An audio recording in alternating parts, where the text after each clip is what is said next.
Welcome to Travel Secrets with me, Tanya Rose, the podcast sharing wisdom for fellow travellers.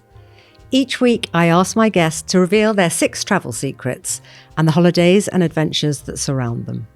I would just like to say thank you to Mason Rose, the sales and communication agency that represents some of the finest hotels around the world, for partnering with Travel Secrets, the podcast.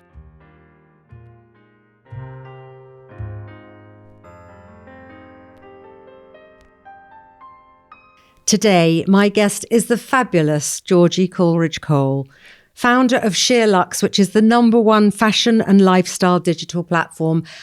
When we met earlier, I told you it was my guilty pleasure, but it's not a guilty pleasure. It's an absolute pleasure. I go onto it all day, every day, and I just think it is fantastic. You have hundreds of thousands of subscribers and listeners. You have now got a Middle East edition and company. You have a podcast, a branding agency. You are just amazing. I'm such a huge fan. And from fashion weeks to holidays, I'm sure you have some amazing travel secrets. So welcome, lovely Georgie. Thank you. Gosh, what a generous intro from somebody like you. Well, the feeling is mutual. And thank you for having me. I'm delighted to be here. I think probably I've been so busy working for the last 18 years that my travel secrets might not be as exciting as you'd hope, but let's see. I'm sure they will be. And actually, before we go into them, perhaps you can tell us a bit about yourself and how travel has impacted, but also your business life, because I'm sure most of our listeners and people who watch know about SheerLuxe, but just in case they don't, just tell us about yourself and how travel has impacted you. Well, I started SheerLuxe in 2007. We just turned 18. And I was not quite fresh out of Edinburgh University, studied French, brief stint at Coty, then at Savills, which was not for me. And that was really the catalyst to start SheerLuxe as a director of online retailers. As the years have gone on, the directory, which we started with, was phased out in place of content. The mission was always to connect people with the best brands, products, services, women, people out there. And that mission is really the same. What I always say is that the mission is the same, but the means via which we connect has changed as the digital landscape has evolved. So what started as a website and a newsletter is now Instagram, TikTok, soon to be Red, China's answer to TikTok, podcasts. We were one of the first, if not the first, sort of publisher in our space in this country to podcast, YouTube, a community, so peer-to-peer sharing of information. What have I missed? Don't know. It's amazing. No, it has. And actually, I can't believe it's that long ago. You were such, you saw things before anyone else did. It's amazing. Yeah, ignorance is bliss. Very foresighted. But was it, probably youth. And when I started my business, I think, well, people say, you did something before anyone else did, representing hotels. And I said, but I love travel. I love hotels. And I was young. I didn't think about it. I just thought this has got to be done and just do it. You're fearless almost, aren't you? Yeah. I think I've said many times I was ambitious. My favorite film was Working Girl. I wanted a career and I was hungry. And so I sort of felt the short answer is the quickest way to take control of that was to sort of do it myself. I love the idea of working in magazines. Got an intern at Vogue House, like so many, and yeah, thought that there might be other ways to skin the cat, and thought I would do it myself. I was always someone that people would ask recommendations for, and I suppose it was sort of putting that together with the ambition that. Well, it's been a huge success, and I can't wait to see what's next for you, because I'm sure there's some wonderful things. And you've just opened in the Middle East, haven't you?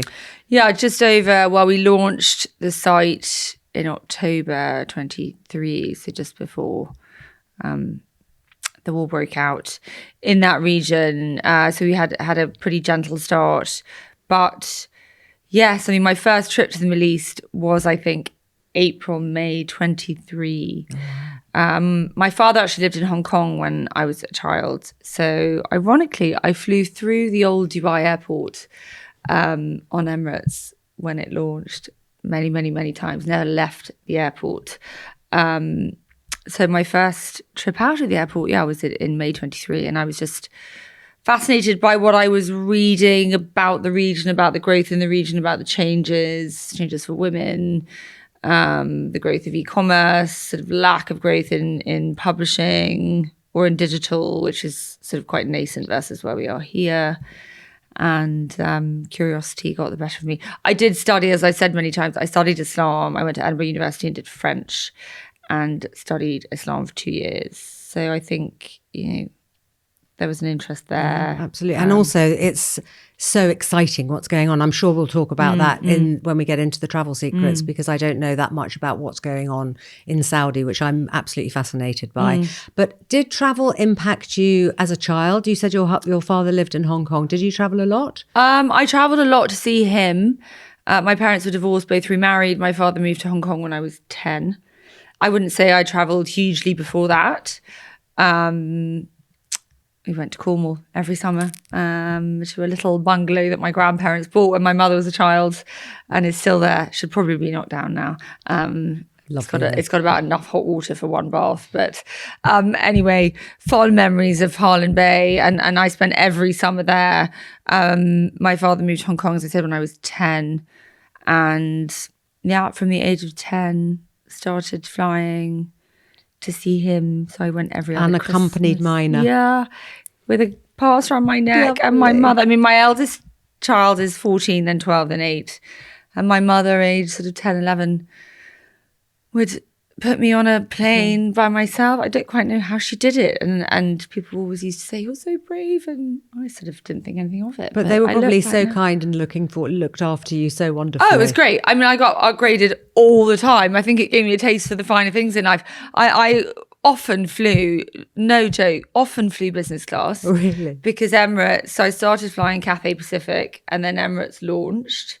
And they were the first airline with TVs and economy. And anyway, they were great. They really looked after you, but they often upgraded unaccompanied minors. And I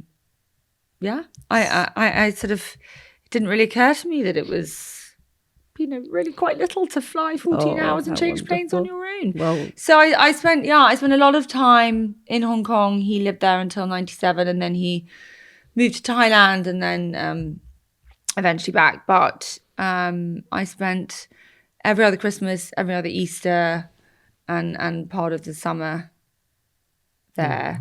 And I guess it gave me a taste of expat life. I was never a true expat because there were the children who lived there full time. Yeah. I was sort of quite part-time. But I loved Asia, and I loved the humidity, and I loved when the doors of the plane opened and it used to hit me. I'm terrible for my hair, but I loved it, and I loved the food, and I loved the markets. And my husband and I actually always planned to move to Asia. We wanted to move to Singapore.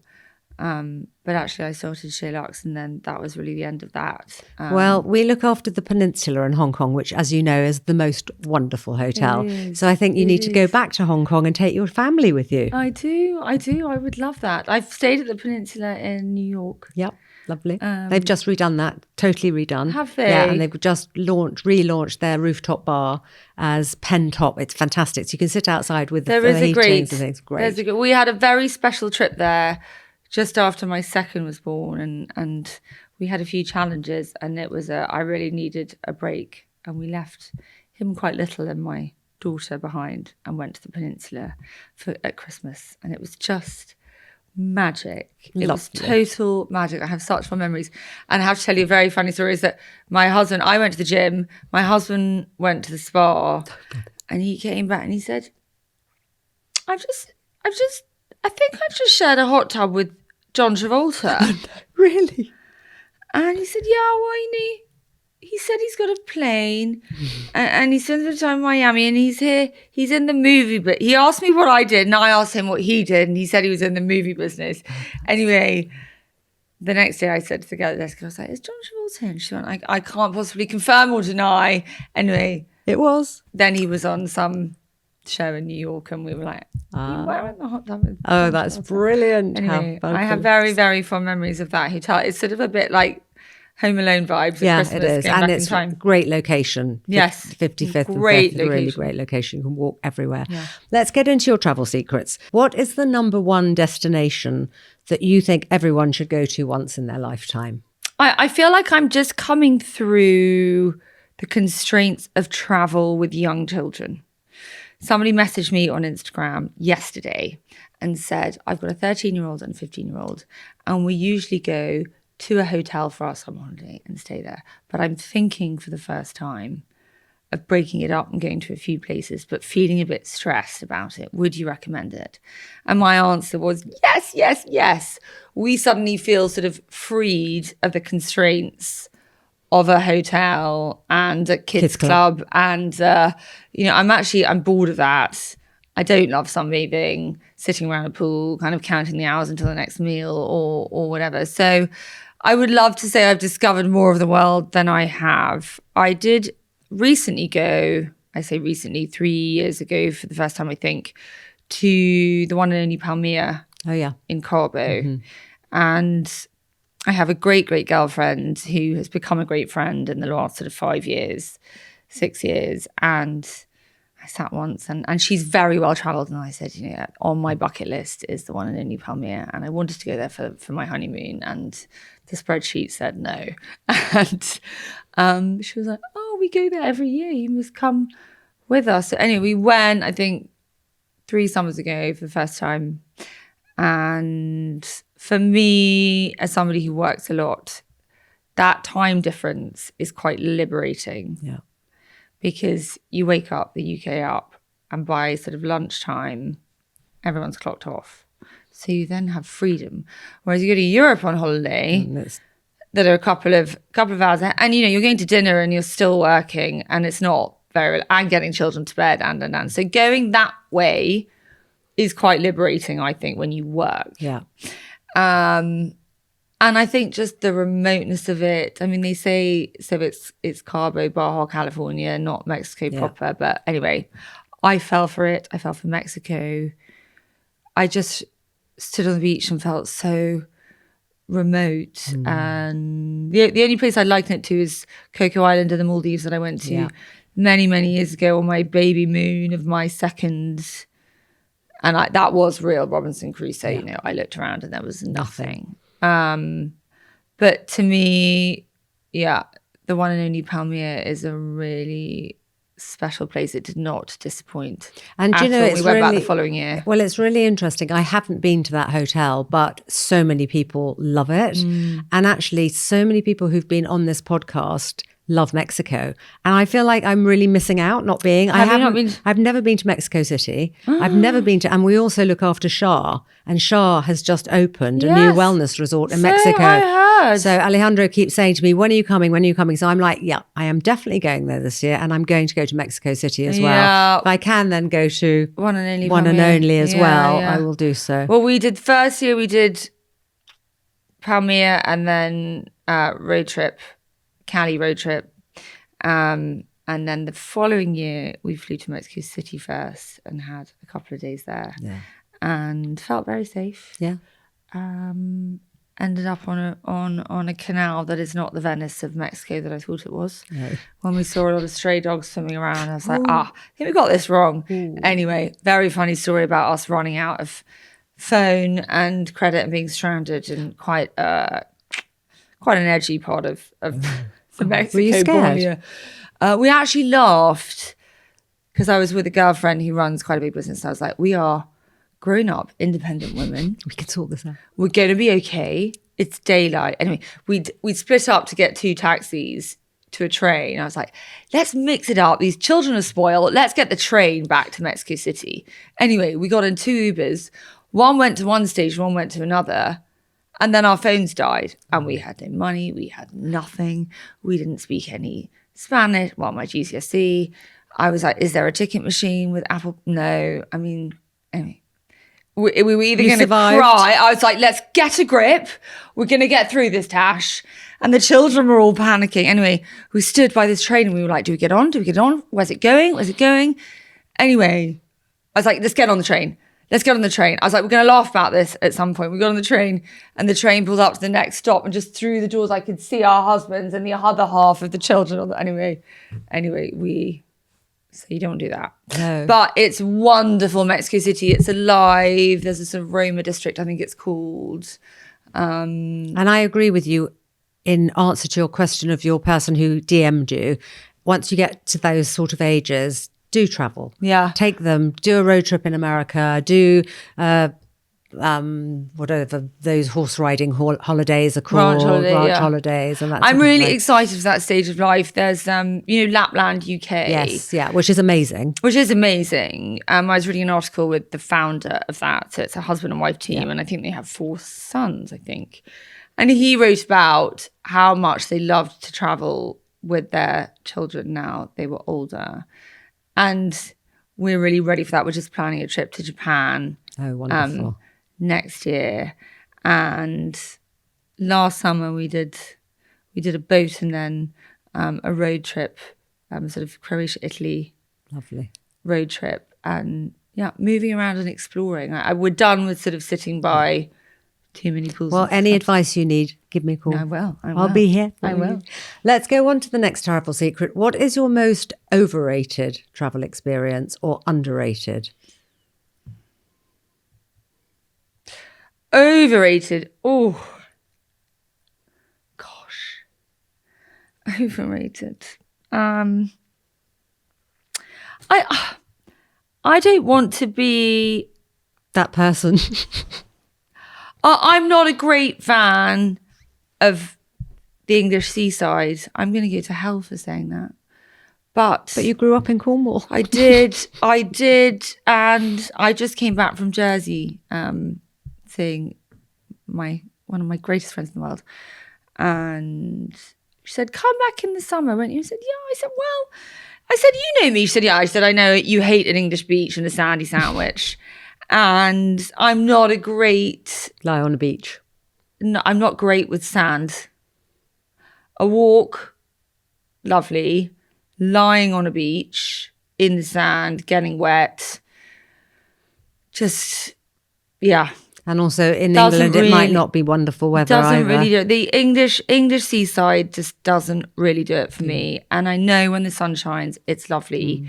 But when your holiday time is quite precious, I'd sort of rather have an 80% chance of good weather than 20. Yeah, I think when you're working as hard as you are, and actually that family time is quite precious as well, isn't it? You want to make sure that you're going somewhere you want to go to. Yeah, and I really, really have a big place in my heart for the Padstow side of Cornwall. As I said, I spent every summer there. But the traffic to get there and the people and, I don't know. I think holiday time is precious. I also think just try not to compromise. I always push yourself to go somewhere slightly different. Because it being just disappointing, getting on holiday. My husband will sometimes say, "Should we go to that hotel or that one?" And I'm like, "Let's go to that one." He's like, "Well, I don't know why I even ask you," but it's your holiday. It's so worth it being great. It's so shit when you get somewhere and you're disappointed and you sort of level down and not up, which I know sounds sort of crazily privileged, and we have to live within our means. But I do think push yourself. I'd rather go for less time and stay somewhere really nice. I'd rather go to Heckfield for one night than a pub for 3. And really, really enjoy it. That's my kind of approach. Yeah. Underrated. I don't know if it's underrated, but I'm going to tell you that my husband grew up sailing and I'm really not into sailing. My father lived in Hong Kong, as I said, when I was a teenager and had a junk, which was great fun. Those big wooden boats. Yeah. And we had endless fun on those. But sails, flapping around, doesn't really do it for me. And my husband grew up sailing on a sort of very modest boat, but having very happy times like I had in Cornwall. And he has been trying to get me to go on a sailing holiday for years. And I have resisted. And we've been on the odd, what are they called? Kayak or not a kayak, a dinghy or a something in a somewhere. But it's not for you. just out and back for an hour. And I'm like, healing gives me the edge, blah, blah, blah. And so I resisted and resisted.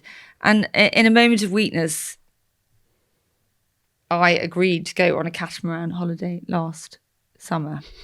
And it is like a sort of floating caravan, but it was the best holiday ever. And no one can quite believe that you loved it. I loved it as much as I did. But the freedom and the luxury of so little to do, but there always being something to do, and it never being too hot because you're on the water, never having to queue anywhere. And where was it? Croatia. Oh, it's the best way to do Croatia. We're going again this year. Yeah, it's absolutely we're going wonderful. for 2 weeks this year. Oh, wonderful. And we're actually doing a week on a cat and a week on a monohull. So I'm going on us. Anyway. Have you got a crew? A very wise friend of mine said to me, when you go somewhere you love, always do it twice. Because the second time you've had value from it long before you go. You can hope something's wonderful, and then it can be really disappointing or a bit tired or the food's crap or the wet, But when you've gone somewhere and you've loved it and then you book and you're going back, you'll have that anticipation again. The excitement is huge.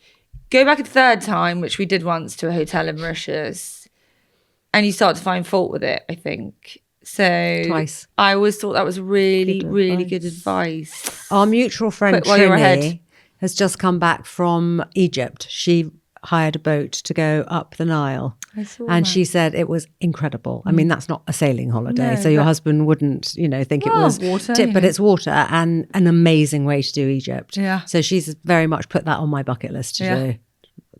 Something to be thinking of. Yeah, definitely. What is your most unexpected travel experience? I think your Mexico one was pretty good.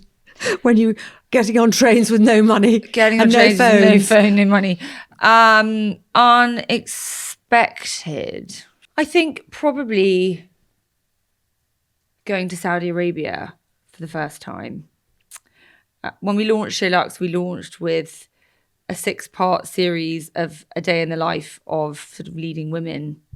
It was supposed to be in Dubai initially. So our approach was, for SheerLuxe Middle East, was sort of start with Dubai, Middle East Light, get our head around the region a bit, because it was totally new to me. And then we would work out how to pivot into Saudi. Everyone said, Saudi's the wild card. Saudi's not the wild card. Saudi is on. And so we set off to film this series with 6 leading women in, we thought were Dubai. A week before we were due to go, we were having a briefing call with one of them. She's called Yara Al-Namla, and she's sort of one of the darlings of Saudi. She was the first woman in the stadium, and she's literally in her early 20s and an entrepreneur and amazing, huge following and heaven. And about a week before, my PA at the time was on the phone to her team, and they said, well, of course, Yara's in Riyadh. And I was like, okay, Jess. Change of plan. Slightly missed that one. And they said, well, that's fine. It's absolutely fine. We'll get you a visa sorted. And I was like, okay. And I went to Eloise, our director of videography, and I said, are you okay with this? And I said, I wouldn't be suggesting that we go there. I've got 3 children if I didn't think it was safe. And she said, actually, my cousin worked there for a bit. So I think that helped. So no, I'm up for it. Anyway, we did this crazy filming scheduling of these 6 women. So sort of filming 14 hours a day, every day anyway, one day we got up at 4 a.m. to fly into Riyadh and flew out at 1 a.m., didn't stay the night, and got there, I'd say a bit apprehensive, and was just totally blown away with it. It was actually, I think it was Saudi National Day, so it was not a great day to have gone, so a lot was closed. But anyway, we spent the day with Yara, and I sort of realised that we're all the same. She's an entrepreneur, I'm an entrepreneur. I mean, she's a lot younger than me, I could be her mother, but, we met some of her contacts, and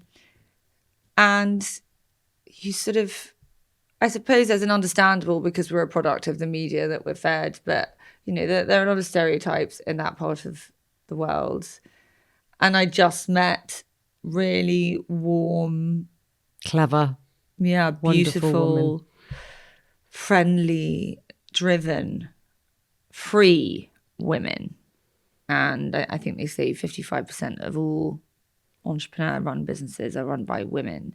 That was the last stat I heard. That's amazing. And we literally spent, as I said, we didn't stay a night. But I came back to London and I said to Elaine, who's the managing editor of SheerLuxe Middle East, and I said, we need to go to Saudi quicker. And we then went and spent 4 days in Riyadh, came back, then went to Jeddah, which is awesome. Very different. Someone said, think of Riyadh as a bit more like New York, and think of Jeddah as a bit more like LA. Right.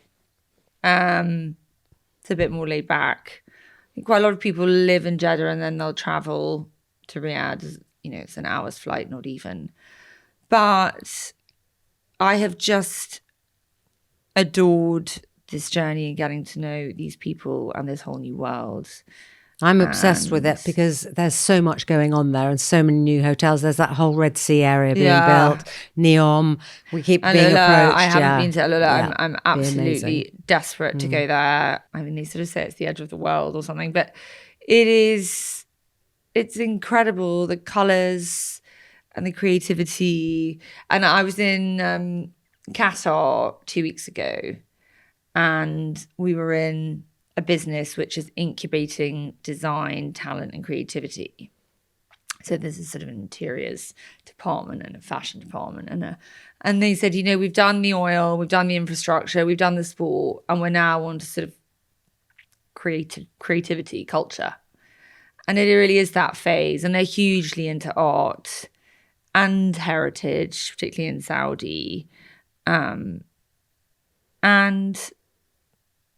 I really only have good things to say. Well, I'm very happy to hear that, because I really do want to go out. And you didn't feel unsafe. You felt liberated and not met great people. In fact, a girlfriend messaged me yesterday and she said, I've got 10 of my team going out. I've been advised on this visa. What else I need to think about?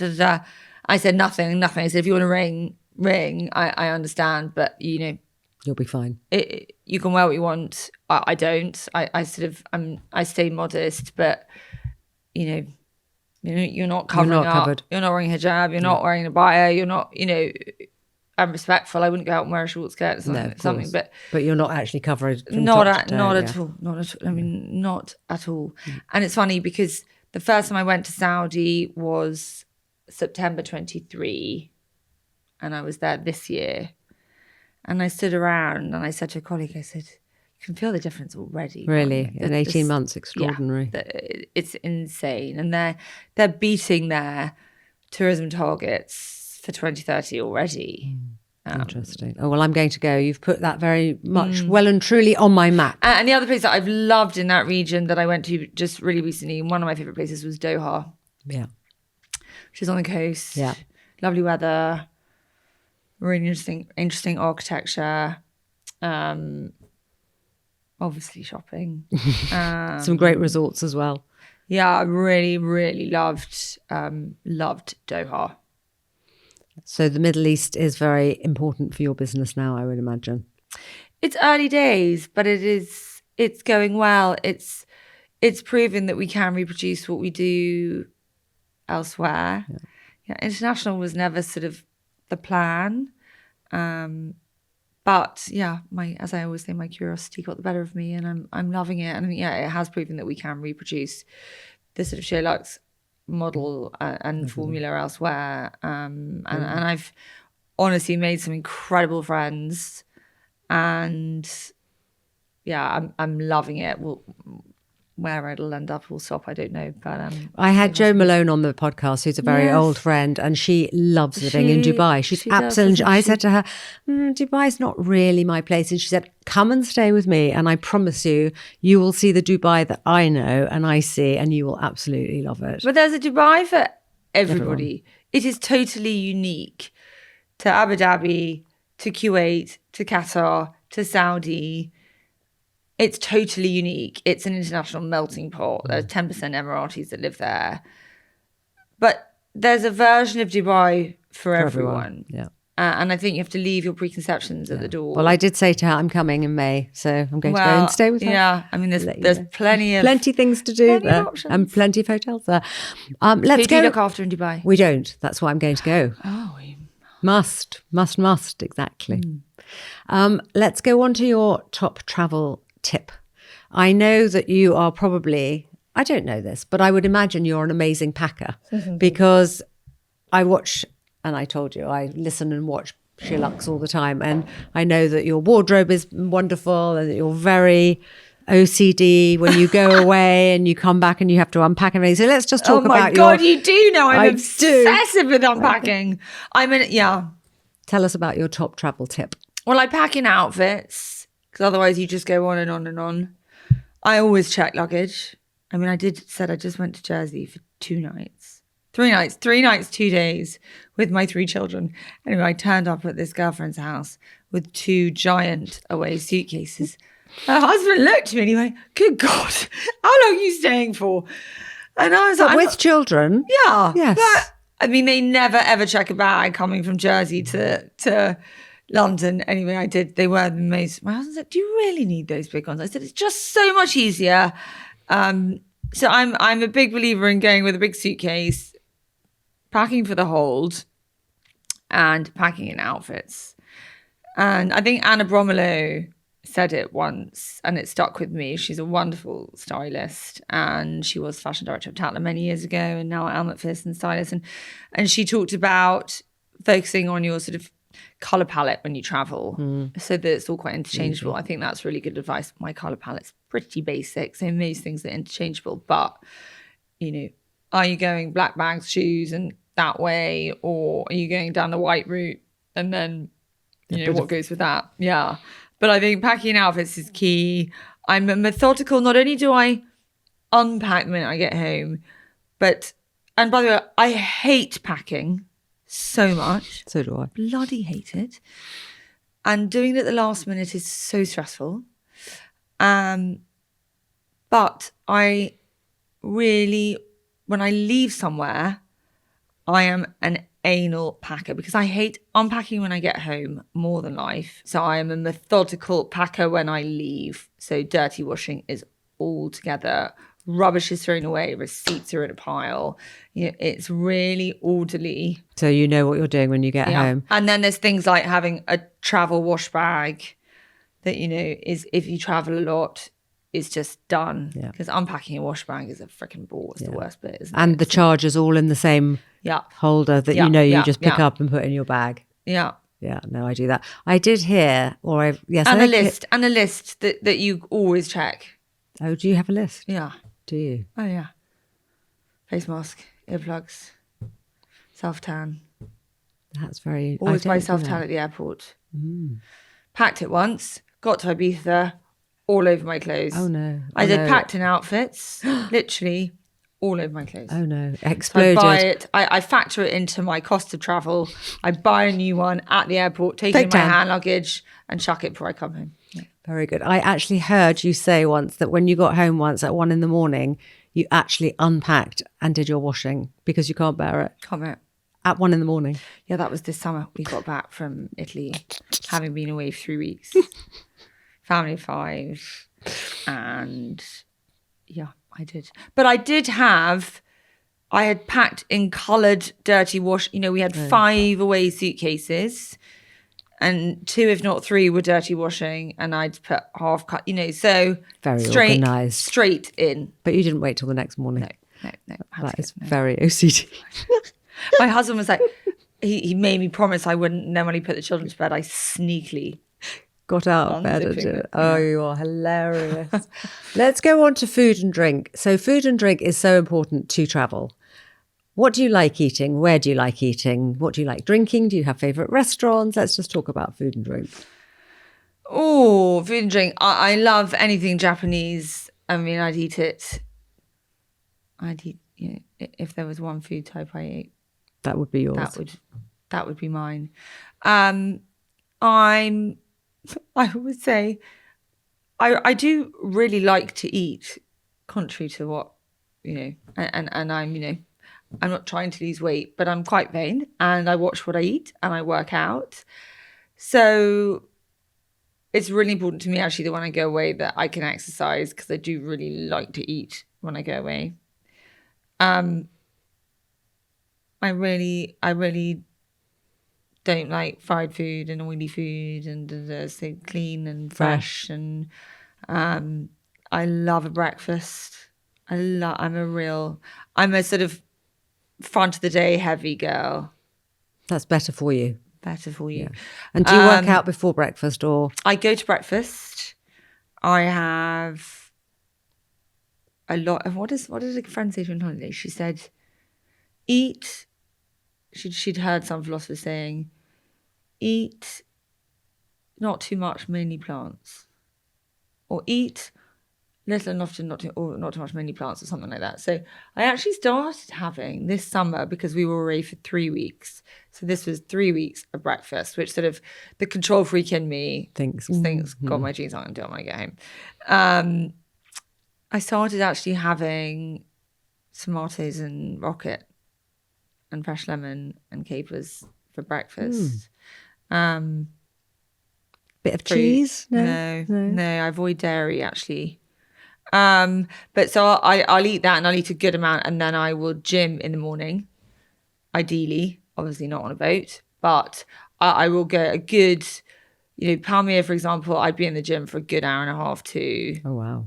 And but like quietly doing some emails in between. But I love the freedom not to rush it. This morning I did half an hour at 7:30 quickly just to get something done. Yeah. So for me, that's real freedom. And I'll be looking at some emails and watching something, and then a bit of cardio, a bit of weights. And so that is, if I'm in a hotel or in a resort, that's really important to me. Yeah.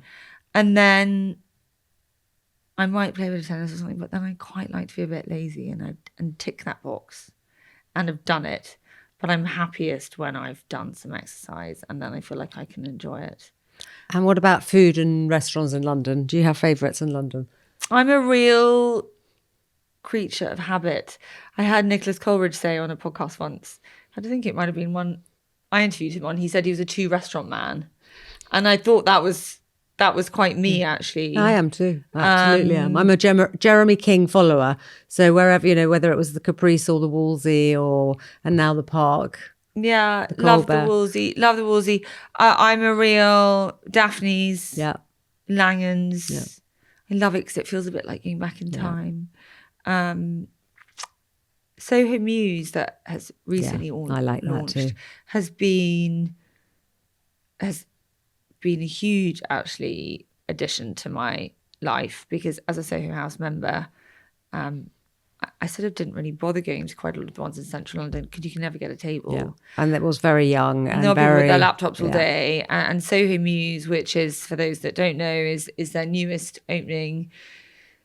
It's sort of for long-standing members, or I'm actually a committee. I'm not a long-standing member, and just behind Claridge's.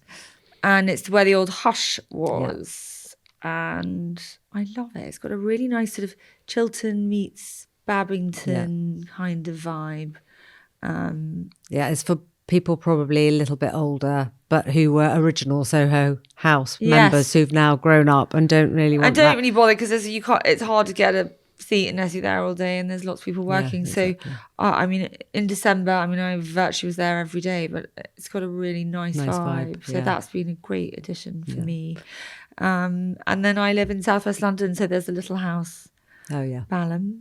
There's Trinity right by my office, which is owned by the wonderful Michelin star chef Adam Byatt. Oh, lovely. Who is a dream. They have a Michelin star restaurant on the ground floor, and then upstairs, which I really recommend. And then, you obviously can't beat the River Café. Yeah. I know it is outrageously expensive. But it's wonderful. And Ruthie is wonderful. Gosh, that you just can't reproduce. I laugh that it's a bit like being in a temporary marquee at Henry Regatta. Yeah, it is. With a blue carpet and a photocopy menu. But you just that atmosphere, and because as somebody said, because it's on the way to nowhere, everyone's gone there For a specific everyone's reason. gone there to enjoy it and Yeah. to be there. And Yeah. then you're spending a shitload of money. Yeah. So you're going to enjoy it. Yeah. And there's always someone interesting there. Yeah, always interesting people. And she is fabulous. She's wonderful. I love her. It's a very special institution. No, I love her. Absolutely.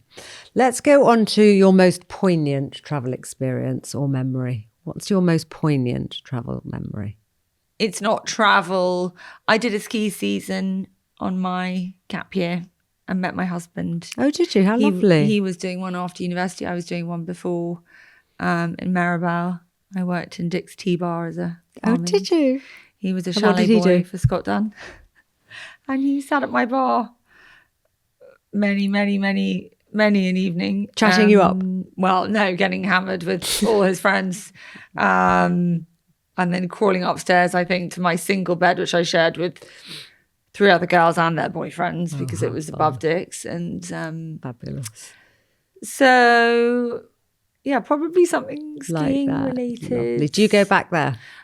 We went back to the 3 Valleys recently, having not been for ages. And yeah, it was a real walk down memory lane. We did go back after our season, then for years went to other places. And I'm at the age where, because of COVID, we missed a couple of skiing holidays with the children. So they started quite late.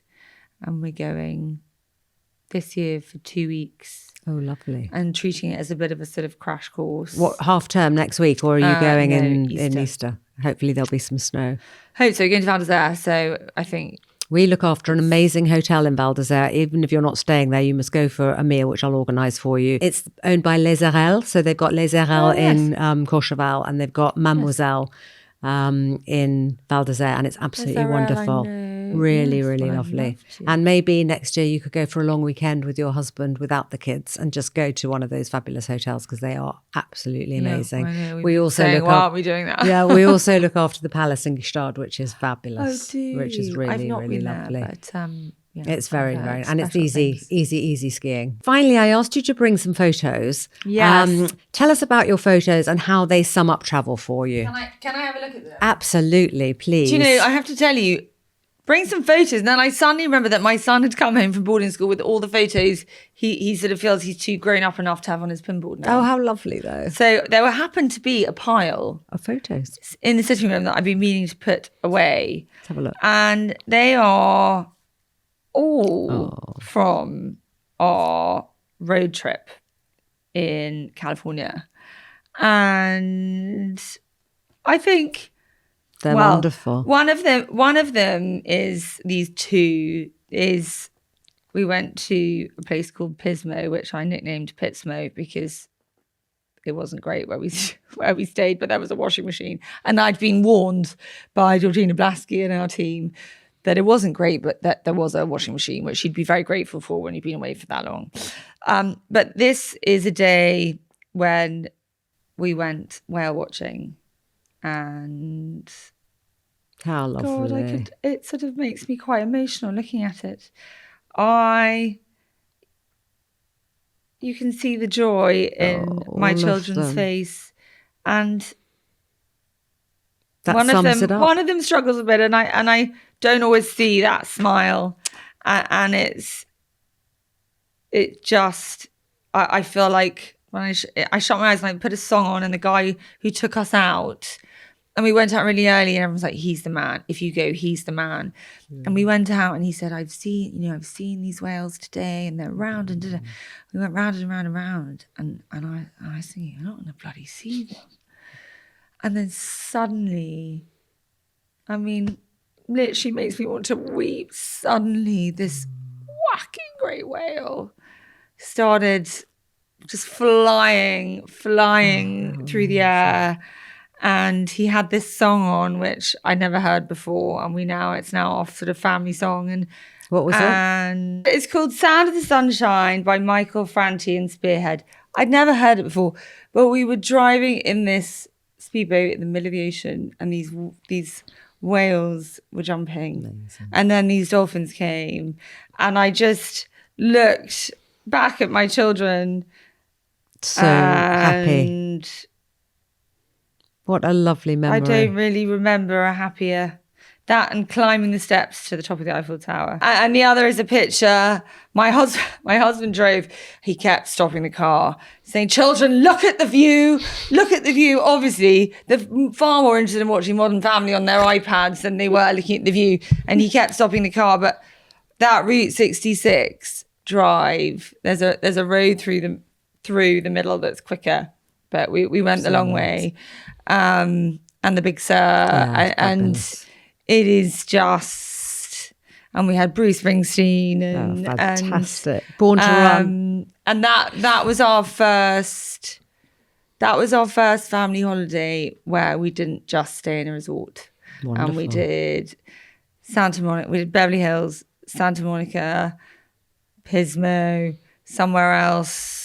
Did you stay in Big Sur? Did you go to the Post Ranch Inn? No. Fantastic. Yes, we did. It's amazing. We did go there. Amazing. Fantastic photos and wonderful sentiments summing up what you think about travel. So before I let you go, where are you going next and what is next for you and for SheerLuxe? As I said, we are going, well, I'm actually going to Dubai next week to host an event for a client out there. Do a couple of podcasts. I won't say any more than that, but it's exciting. Great. We're actually off to talk about crypto with some very interesting women, and it's fascinating. Then I think another trip to Saudi, then skiing. I said we're off to Vallées. Actually, self-catering for us has been a bit of a game changer with the children when it comes to skiing. And they're tired at the end of the day. Yeah, easy. And then sailing in Croatia in the summer. And then sailing with a little trip to Glastonbury of adults only, just for. Are you? Interesting. So, are you a Glasgow girl? I went for the first time last year. And I was like, I can't be a one-time Glastonbury that's got girl. to be your second one. So it's my second. And then there's a Vallées year, so then that might have to be my last. It might bankrupt me, but yeah. And then then a couple of weeks on a boat, and then we'll see Japan next year. That's the sort of the big plan. I think we're ready. My youngest will be 9, and we're ready to sort of make some more memories in a totally different part of the world. It's been a joy and delight to go around the world with you. Thank you so much for sharing your travel secrets, and also anything you need to know on travel, let me know. Thank you.